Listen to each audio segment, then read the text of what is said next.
See, our minds have become messed up, and they're now filled with pollution.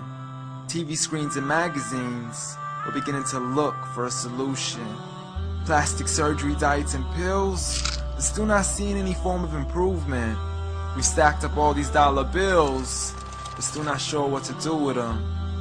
We began to chase women and fornication to the point our girls don't even know whose baby she's carrying.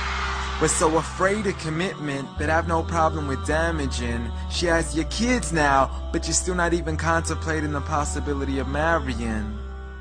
See, this is what happens when we neglected Allah's best examples. You called her Mary, we call her Maryam. A woman who was perfect since birth, the best to walk the skies and the best to walk the surfaces of earth. The most exalted of all women, that's why she was dedicated an entire chapter in the Holy Quran, the final revelation in which there'll be none after. She was the best of all women, and to society she should be leading the way. I mean, that's why our women be dressing like her, because just like Mary, when Allah decrees something, we hear and we obey. See, Mary used to cover up. Despite everything they used to say, she would hide in hibernation, and to Allah she would pray.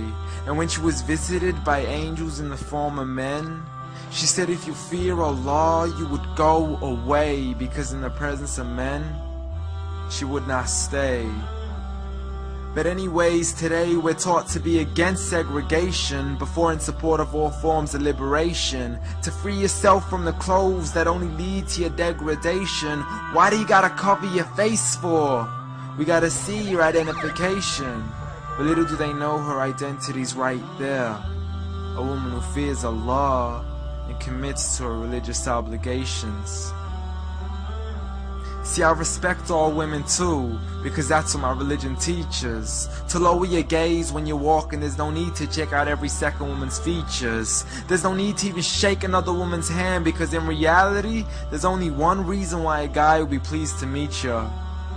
And you could go ahead and deny it, but don't blame me for stating the obvious. When the pornographic industry is worth billions, you still don't see where the problem is?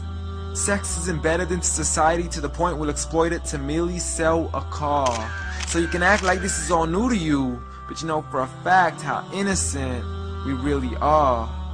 I mean, just look at the simplistic way we're taught to dress. It's like if you dress less, then you're destined for success. You then force your women into heels and have the nerve to say that we oppress. You got it to dress up tightly, like it's an opportunity. But every time we lose our minds, it's like, see what these ladies do to me? But I'm not blaming it on the women, because we too have responsibility. Prophet Muhammad ﷺ said, the best of men is he who is best in his character, and the best of them is he who is best to his lady after he married her. He was the best to his wives. I mean, just take a look at Aisha. He compete with her in races and smile just to make her happier. So when you do marry, do so with the intention of paradise is where you plan to carry her. But before you plan to carry her to the altar, maybe you should alter your decision. Because if the only reason you're marrying her is for the outside, then realize you're going to be locked inside of a prison. For that reason, Prophet Muhammad ﷺ said, marry for 4: beauty, family, status, but most importantly her religion. Because a woman without religion is a woman who could do with a bit of extra wisdom. We're meant to grow old together, mercifully, so we can be protected under Allah's supervision. But relationships are a mess, and there's no guarantees you're gonna be a survivor. So be kind to her, and know that Allah will be kinder. Be a man who stands in front, but also a man who can stand beside her. And if you're still looking for that good girl, don't go chasing after behind her. Rather search to find Allah first, for once you find Him, you're guaranteed to find her.